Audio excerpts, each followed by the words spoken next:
Welcome back, baseball fans, to the 1971-74 off-season review. Keepers, waves, retires, and we're continuing with the carry-ons, the players who are already in the league, which is a grand total of 384 guys of the 640, 12 per team, 60% of the league, hard copy cards. And this analysis is to see if any of these cards might want to be improved in this draft, because we know we have keepers and waivers and retired roster spots to fill, but sometimes just improving a player makes a great bit of difference. And you can improve a player, cost you a draft pick, but then you can find a free agent to take the roster spot that you didn't draft. And sometimes there are better years for a player than the current year. And so last week we are alphabetically going through the league, and we started in the A's with Arizona. We did 8 teams, ending off with the White Sox. And tonight we're going to begin by looking at the next 8 alphabetical teams, beginning with Cincinnati. And in this field here, I will highlight, if I've already gone through this analysis, and I will highlight if I think there's a card that is better than, or there's a year, I haven't seen the card yet, I'm looking at the data off Baseball Reference, then I'll look at the card to see if there's a player's performance better in a future year. And again, in looking at this chart here for this team, these 6 players are all in the year of 71, these 4 in 72, and these 2 guys in 73. And over in this block over here, the missing year is the current year. So reading from left to right, it says Lee May is player number 1 in 71. So that's this column 71 is vacant.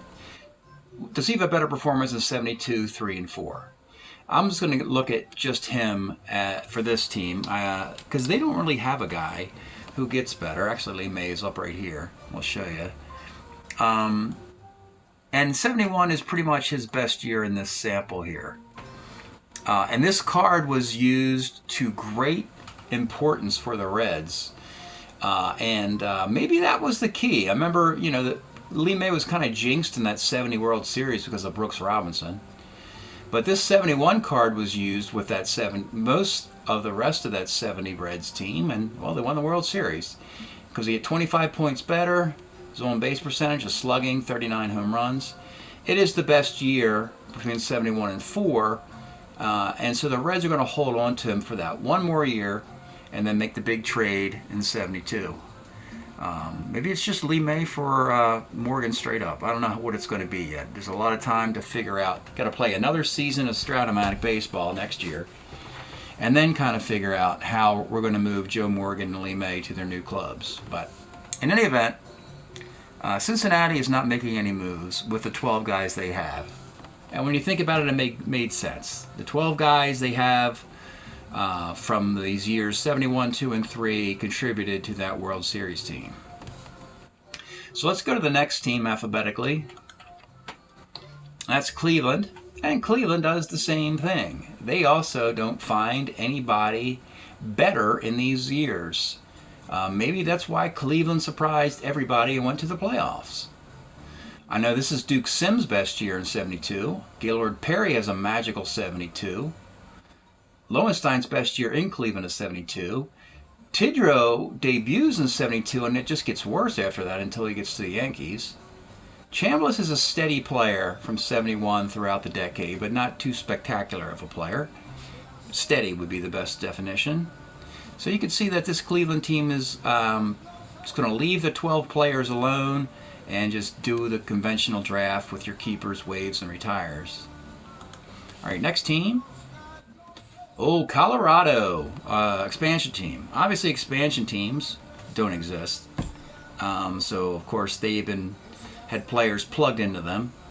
And we've identified 3 guys currently on the roster who have better years in their present day cards.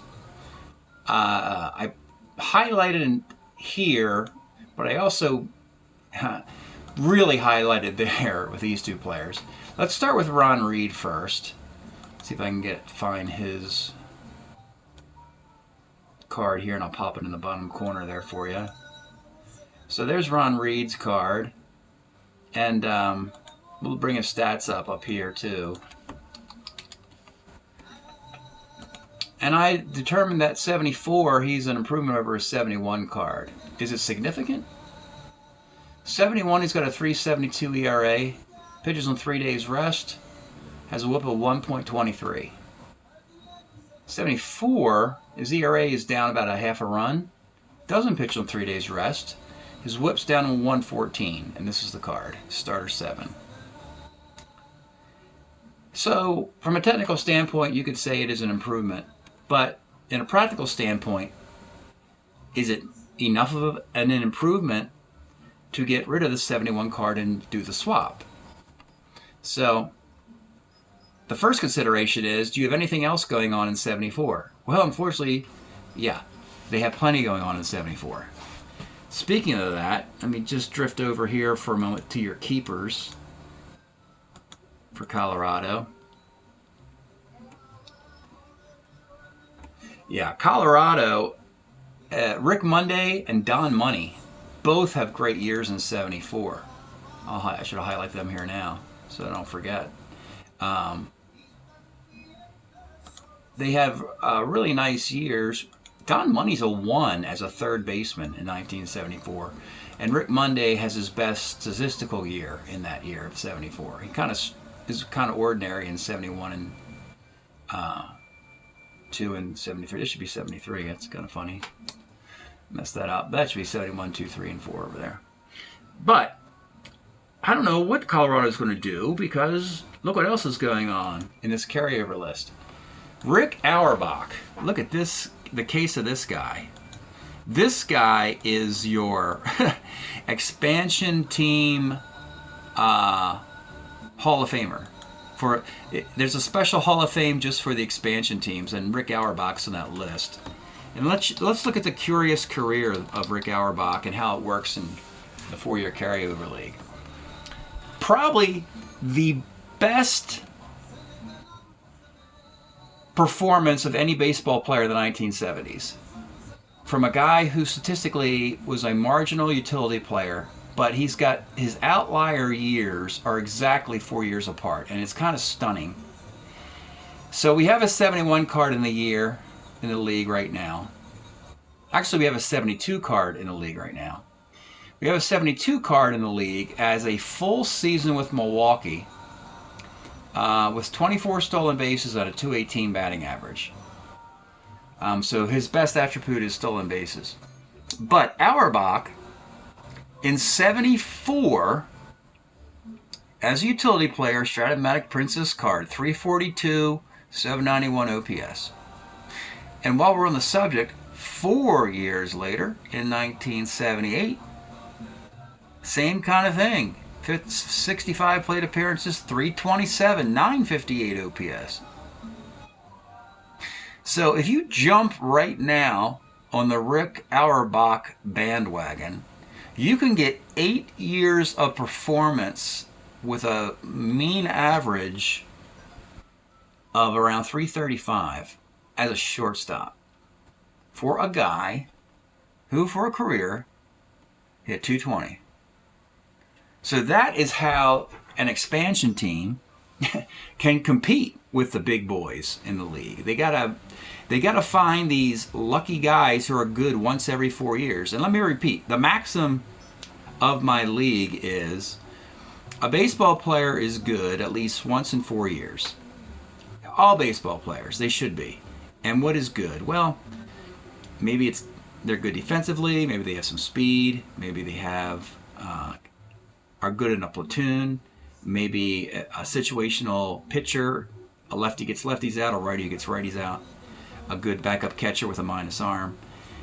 There's usually one good year in 4 of even the worst players. And of course, the Hall of Famers just excel, because you could just pick their Hall of Fame years, their all-star years consecutively most times. But there really aren't many cases like Rick Auerbach, where one player can actually have only 2 performances with 6 bad ones. So again, 74, But 75, 6, and 7, nothing's going on. 78, 79, 80, and 81 is nothing's going on. Actually, 1980 is 333, but don't print his card. So, Auerbach is going to be a Rocky for quite some time. And it is probably going to be this card right here, the 74 card of Auerbach, that will get in the league.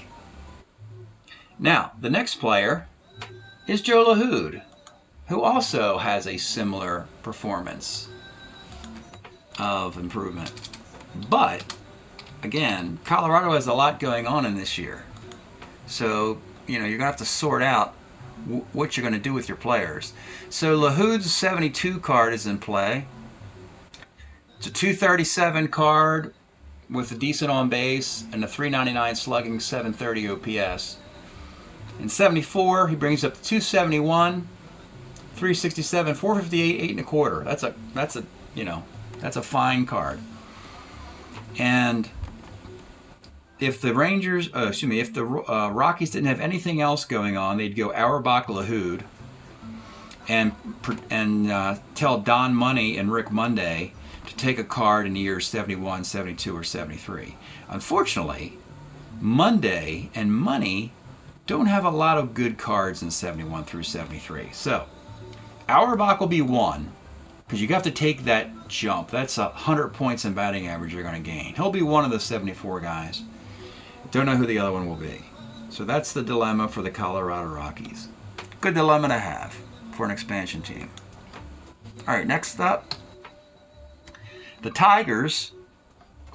Only one guy, and he wasn't even in their system. Steve Keeley was a White Sox. They have a 71 card. Let's take a look statistically at Steve Keeley and see what the big deal is between 71 and 2.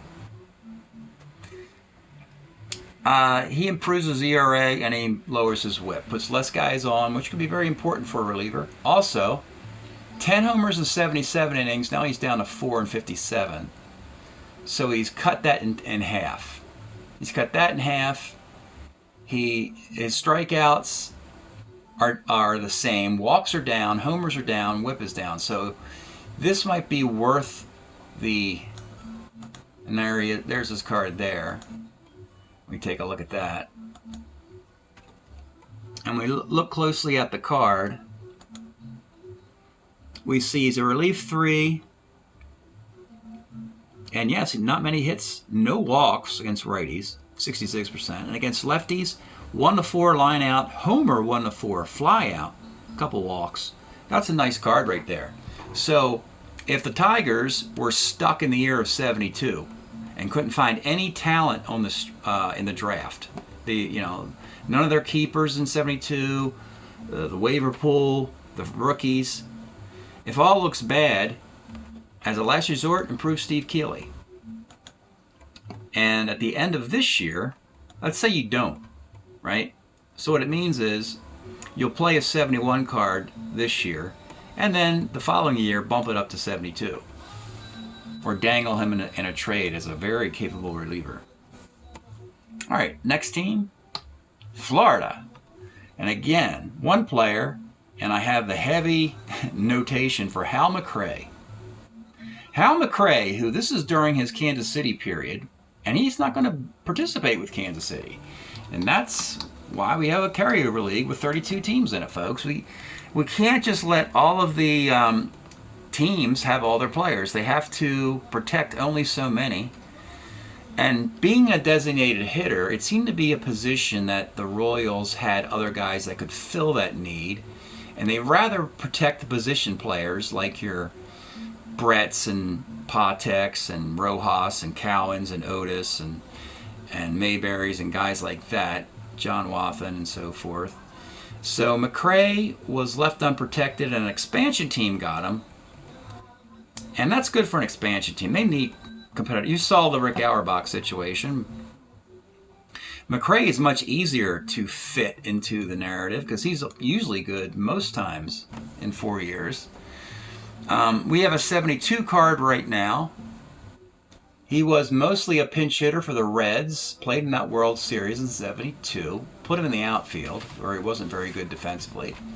769 OPS.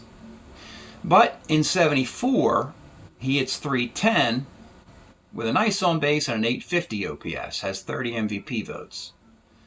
So let's take a look at that Hal McRae card. Let's see, and that is right here. That's a that's a nice card right there. He can even play third base in a pinch. Very balanced card, lefties and righties, power both ways. He's only a C stealer. He eventually will be a better base stealer than that. But that'd be a nice option for this expansion team if they can't find anybody else in the year of '74. Hal McRae. So good news for an expansion team. And anytime I see this for expansion team, it makes me happy. It means that the league's going to be competitive. And trust me, folks, these expansion teams get beat up a lot. And the reason they get beat up a lot, for every Rick Auerbach and Hal McRae, they're going to play teams like the Cincinnati Reds, who have the pick of the litter of their own dudes once every 4 years, and always get the best version of those players. You're always going to get an MVP Johnny Bench, Pete Rose, Tony Perez, blah, blah, blah. So it's good news to see an expansion team, Florida, find a very useful player for a long time. McRae will stay in Florida most likely for the next 8 years. All right, next up is Houston. And they found that Larry Dierker had a comeback year in '74. It's just a little bit better than his present year of '72, because '69 was the year of Dierker. And that card was used, of course, for 4 years. Look at his '69 Dierker, 20-13, 233 ERA in 305 innings. 102 whip, all-star, got MVP votes. They don't have Cy Young voting on here, I guess, but I'm sure he should have gotten some Cy Young votes. But then from '69 to '74, '70, the ERA's up a little bit. We have a '71 year in play, but he doesn't pitch on 3 days rest. '72, he pitches on 3 days rest. His ERA goes back up. '73, he gets hurt. '74, he's getting back to that '69 performance, getting closer to that. He pitches on 3 days rest. His ERA is below 3. His whip is 121. Let's take a look at the card. And the biggest consideration for the Astros is the need to have him pitch on 3 days rest. So he can't right now, but if you upgrade him to this card, he could. And in the rest of this rotation of Houston, they have Jack Billingham. Let's see, who else do they have on their keeper list? They have some keeper starters, I believe. No, they don't. They don't. They waived Jim Merritt. Must have retired a pitcher too. Yeah, they waived their lefties, Ron Cook and Jim Merritt. So they're looking for like a young rookie to add to their pitching staff with Jack Billingham and Dierker. So if there's a better '74 pitcher out there for Houston, trying to think, not Dave Roberts,